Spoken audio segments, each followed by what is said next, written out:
అదే ఇంకా కొంచెం సెమీ కమర్షియల్గా చేసుకోవాలి అని అనుకుంటే ఒక చిన్న షెడ్డు, ఒక 30 అడుగులు ఇంటూ 50 అడుగులు లేదా 100 అడుగుల షెడ్లు ఇట్లా వేసుకొని పగలుపూట మొత్తము బయట తిరిగి రాత్రిపూట ఆ షెడ్లో ఉండేటట్టుగా, సెమీ ఫ్రీ రేంజ్ అంటాం దీన్ని.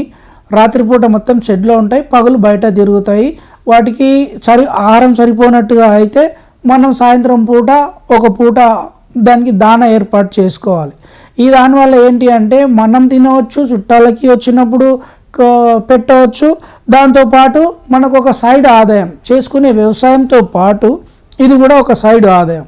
ఒక 1000 కోళ్ళు పెంచుకున్నట్టుగా అయితే మీకు 3-4 నెలలకు ఒక్కసారి దాదాపుగా 50-60 వేల రూపాయలు మిగులుతాయి. చేసే వ్యవసాయంతో పాటు ఇది కూడా ఒక సైడ్ ఆదాయం వస్తుంది. చిన్న పరిశ్రమ. దీన్నే మనము ఎక్కువ మొత్తంలో చేద్దాము అని అనుకుంటే కమర్షియల్ అనే దాన్ని ఏం చేస్తామనంటే దీనిలోని బయటికి వదలకుండా ఓన్లీ దానా పోసి పెంచడంనే కమర్షియల్ అంటున్నాం. దీన్ని ఎక్కువ మొత్తంలో మనము బయటికి ట్రేడర్స్కు అమ్మడానికి అట్లా చేసేటటువంటి దాన్ని మనం కమర్షియల్ అంటాం. కమర్షియల్ అంటే మినిమం 3-4 వేలు 5 వేలు ఒక బ్యాచ్ని పెట్టి పెంచడము. అంతకంటే పైన మనకు డబ్బు వసతిని కలిగి పెట్టుబడి పెట్టగలిగేటటువంటి స్తోమతని బట్టి పెంచుకోవచ్చు. ఈ విధంగా పెంచుకునేటటువంటి వారికి మనము వాళ్ళకి కొత్త ఫార్మర్లు వస్తే కనుక వాళ్ళకి ఈ విధంగా చేసుకోవడానికి ట్రైనింగ్లు ఇస్తాము, శిక్షణ తరగతులు ఏర్పాటు చేస్తాము.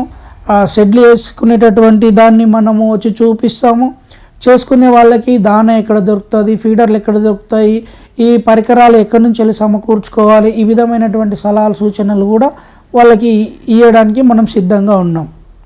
తీసుకొని పెంచుకున్న వాళ్ళకి మార్కెటింగ్ సదుపాయాలు కూడా, కమర్షియల్ వాళ్ళకి మార్కెటింగ్ సదుపాయాలు కూడా మనం కల్పిస్తున్నాం.